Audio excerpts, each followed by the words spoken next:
আজকে আপনাদের কাছে নিয়ে চলে এসেছি দোকানের থেকেও দারুণ টেস্টি এবং হেলদি ভেজ রোল রেসিপি। এই রেসিপি আমার তো খুব ভালো লাগে, আশা করি আপনাদেরও খুব ভালো লাগে। এই রেসিপিটাই আজকে আপনাদের কাছে শেয়ার করছি, আপনারা শেষ পর্যন্ত দেখতে থাকুন। দেখতে দোকানের মতন হয়েছে আর খেতে দারুণ। চলুন এই রোল বানাতে কি কি উপকরণ লাগবে বা কি কি আমি নিয়েছি সেইগুলোই দেখাবো। তার আগে বলে নিই, আমাদের মতন অনেকেই আছেন যারা নিরামিষ খান বা নিরামিষ রোল পছন্দ করেন, তবে হ্যাঁ যারা ননভেজ খান তারা আমার এই ভেজ রোল রেসিপিটা বাড়িতে কিন্তু একবার ট্রাই করবেন। রোল বানানোর জন্য আমি নিয়েছি ময়দা, বেকিং পাউডার, টক দই, পনির, বাঁধাকপি, গাজর, আলু, টমেটো, কাঁচা লঙ্কা আর আছে শসা। শসাটা কিন্তু এখন লাগবে না, পরে লাগবে। প্রথমে একটি থালাতে আমি 500 গ্রাম ময়দা নিয়েছি আর ছোট চামচের 2 চামচ বেকিং পাউডার এতে আমি দিয়ে দিলাম। এরপর আমি সাদা তেল নিয়েছি 50 গ্রামের মতো ময়দাতে দিয়ে দিলাম। আমরা যত সুন্দরই রান্না করি না কেন তাতে লবণ না দিলে তার টেস্ট হয় না, তাই পরিমাণ মতো লবণ দিয়ে দিলাম। এই সব কিছু উপকরণগুলো দিয়ে ময়দাটাকে আমি ভালো করে মেখে নিচ্ছি। আপনারাও ভালো করে মাখিয়ে নেবেন, আর যদি মিষ্টি মিষ্টি খেতে চান তাহলে অল্প করে একটু চিনি দিয়ে দেবেন। ভালো করে মাখিয়ে নেওয়ার পর আমি টক দই নিয়েছিলাম বাটিতে 100 গ্রাম, সেই দইটা আমি দিয়ে মাখিয়ে নিচ্ছি ভালো করে। দই দিয়ে একটু মাখা হয়ে যাবার পরে অল্প অল্প করে জল দিয়ে মেখে নেবেন, যেমন করে আটা মাখে। তবে কিন্তু একটা কথা মাথায় রাখবেন, এই ডোটা খুব শক্ত হবে না, নরম নরম হবে।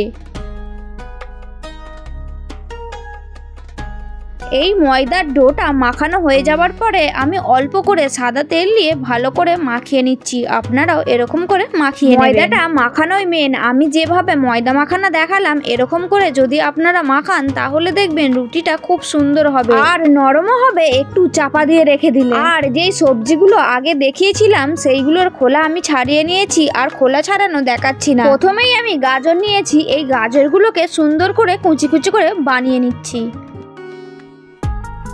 এবারে আলুর পালা। আমি আলু নিয়েছি, এই আলুগুলোকে আমি সুন্দর করে কুচি কুচি করে বানিয়ে নিচ্ছি। খুব মোটা মোটা বানাবো না, যেমন করে আলু ভাজার জন্য বানানো হয় ওরকম ভাবে সরু সরু করে বানিয়ে নিচ্ছি। যে কোনো সবজিতে আলু না হলে ততটা টেস্ট হয় না, সেই জন্য আমি আলু ব্যবহার করেছি। আপনারা দিতেও পারেন, না দিতেও পারেন। যেহেতু রোলটা হবে পনির রোল, সেই জন্য আমি পনির নিয়েছি, আর এই পনিরগুলোকে আমি ছোট ছোট চৌকো চৌকো করে বানিয়ে নিচ্ছি। আপনাদের যেমন সাইজ ভালো লাগে তেমনই বানাবেন, লম্বা কি চৌকো। আমি কিন্তু চৌকো চৌকো করেই বানিয়ে নিলাম।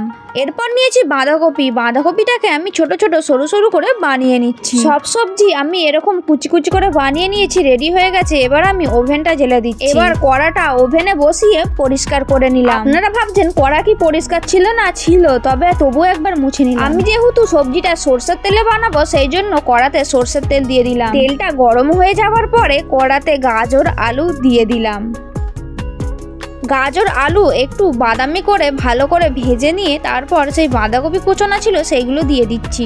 এখন যেহেতু বাঁধাকপির সিজন নয় তাই অল্প করে ভেজে নিলেই হবে না, ভালো করে বাঁধাকপিটা ভাজতে হবে, না হলে কিন্তু গন্ধ ছাড়তে পারে। এরপর পরিমাণ মতো লবণ দিয়ে ভালো করে নেড়েচেড়ে একটি পাত্রের মধ্যে নামিয়ে নিলাম।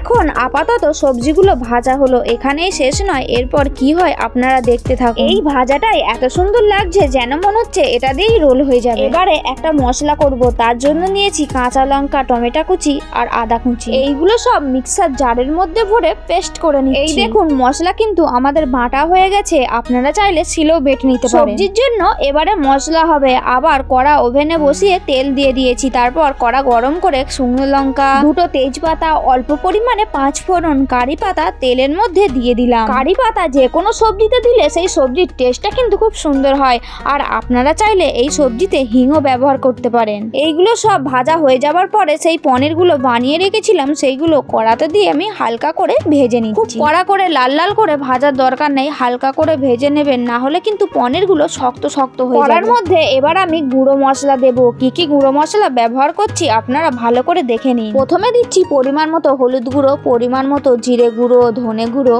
পরিমাণ মতো কাশ্মীরি লঙ্কা গুঁড়ো, অল্প করে সাম্বার মশলাও দিয়ে দিলাম। আপনাদের বাড়িতে যদি সাম্বার মশলা থাকে ব্যবহার করবেন, না হলে দেওয়ার দরকার নেই। তারপর সেই বাটা মশলাটা কড়ার মধ্যে দিয়ে সব মশলাগুলো একসঙ্গে ভালো করে নাড়বেন। মশলাটা একটু ভাজা ভাজা হয়ে গেলে সেই বাটা মশলার জলটাও ধুয়ে দিয়ে দেবেন, আর খানিকটা জল দিয়ে কড়ার মধ্যে সেই ভেজে রাখা সবজিগুলো দিয়ে দিলাম। আর হ্যাঁ, যারা এই চ্যানেলে নতুন এসেছেন তারা চ্যানেলটিকে সাবস্ক্রাইব করবেন, বেল আইকনটি ক্লিক করবেন। এই চ্যানেলে কিন্তু ভক্তিকথাও ছাড়া হয় আর রান্নার ভিডিও দেয়া হবে। ভিডিওটি অবশ্যই কিন্তু শেয়ার করবেন, যাতে এই ভিডিওটি দেখে সকলে এই রেসিপিটা বানাতে পারে। আমি গ্যারান্টি দিতে পারি এই রেসিপিটা একবার বানালে বারবার বানাতে ইচ্ছা করবে। এদিকে সবজিটা সিদ্ধ হচ্ছে, আর সেই ময়দাটা চাপা দিয়ে রেখেছিলাম, ময়দাটা চাপাটা খুলে এবার একটু মেখে নিচ্ছি। মোটামুটি একটু মেখে একটু বড় বড় সাইজ করে লেচি বানিয়ে নিচ্ছি। আপনারা যেমন সাইজের রুটি চান সেরকম সাইজের লেচি করবেন। যদি বড় চান একটু বড় করে লেচিটা করবেন, আর যদি ছোট চান ছোট করে একটু লেচিটা করবেন। তবে রোলের ক্ষেত্রে খুব ছোট না করে একটু বড় করে করাই ভালো। দেখুন সেই যে সবজিটা হচ্ছিল, সবজিটা কিন্তু এখন হয়ে গেছে। একটু শুকনো শুকনো করে একটি পাত্রে আমি তুলে নিলাম। এবার একটা একটা করে লেচি নিয়ে সব লেচিগুলো আমি গোল গোল করে বেলে নেব। রুটিগুলো একটু গোল করার চেষ্টা করবেন, আর খুব মোটা নয় আর খুব পাতলাও নয়, মিডিয়াম করবেন। এরকম ভাবে সবগুলো আমি বেলে ওভেনটা জেলে চাটুটা বসিয়ে, রুটিগুলো অল্প তেল দিয়ে দিয়ে ভাজা হবে, সেই জন্য একটা বাটিতে সাদা তেল ঢেলে নিলাম। চাটুটা ততক্ষণ গরম হোক, আর আমি আপনাদেরকে একটা বিশেষ কথা জানি। আপনারা হয়তো ভাবছেন এই চ্যানেলে ভক্তি কথা, ভগবানের কথা দেয়া হয়, তাহলে কেন রান্নার ভিডিও আসছে? কি আর আমি ভক্তি কথা এই চ্যানেলে দেব না? আপনাদের মধ্যে অনেকেই কমেন্ট করেন যে নিরামিষ নতুন নতুন রেসিপি আমরা কিভাবে বানাবো জানি না। আমি ভাবলাম ভক্তি কথার সঙ্গে সঙ্গে এই চ্যানেলে আমি আপনাদেরকে রেসিপি ভিডিও দেব, তবে কিন্তু ভেজ রেসিপিই দেব। ভক্তিকথার সঙ্গে সঙ্গে ভগবানকে বিভিন্ন ধরনের নিরামিষ পদ রন্ধন করে ভোগ লাগাতে পারবেন। চ্যানেলটি কিন্তু অবশ্যই সাবস্ক্রাইব করবেন, তাহলে কি হবে একাদশীর মাহাত্ম্য বা বিভিন্ন ভক্তিকথাও পাবেন, আর তার সঙ্গে বিভিন্ন ধরনের ভেজ রেসিপিও পাবেন। এবারে ফিরে আসি রান্নায়। রুটিটা কিন্তু আপনারা ভালো করে এপিট ওপিট ভেজে নেবেন, তবে খুব কড়া করে ভাজবেন না, আর অল্প করে তেল দিয়ে ভাজবেন। বেশি তেল দিয়ে ভাজবেন না। দেখুন আমি পরোটা ভেজে নিয়েছি। এবারে রোলটা কিভাবে মোড়া হবে সেটাই দেখাচ্ছি আপনাদেরকে। প্রথমে একটা কাগজ নেবেন। এই কাগজটা আপনারা বাইরে থেকে কিনে নিতে পারেন, অঙ্কের খাতাও হতে পারে, বা আমার মতো খবরের কাগজও কেটে নিতে পারেন। কাগজটা আগে দিয়ে তার উপরে পরোটাটা দিয়ে নিচের দিকে একটু ফাঁকা রাখবেন, আর এক সাইডে লম্বা করে সবজিটা দিয়ে তার উপরে শসা, টমেটো সস, আপনারা মনে করলে টক দই বা আরো কিছু দেওয়ার ইচ্ছা হলে দিতে পারেন। তো চলুন, আমার সবজি দেয়া হয়ে গেছে। এবার আমি রোল করে নিচ্ছি। এক সাইডে ধরে আস্তে আস্তে গোল গোল করে ঘুরিয়ে নেবেন, আর নিচের দিকে কাগজ ফাঁকা আছে, ফাঁকা কাগজটা যেভাবে আমি মুড়ে নিচ্ছি এভাবে আপনারা মুড়ে নেবেন। ব্যাস, সব কাজ শেষ। এভাবে করে নিলেই দেখবেন দোকানের মতন রোল একদম রেডি। দেখুন কত সুন্দর দেখতে হয়েছে। আমি কিন্তু সব রোলগুলো এরকম করে বানিয়ে নিয়েছি। এভাবে আপনারা বাড়িতে বানাবেন, ছুটির দিনে বা বাড়িতে কোনো আত্মীয় এলে খুব সহজেই বানিয়ে ফেলতে পারবেন দোকানের মতন।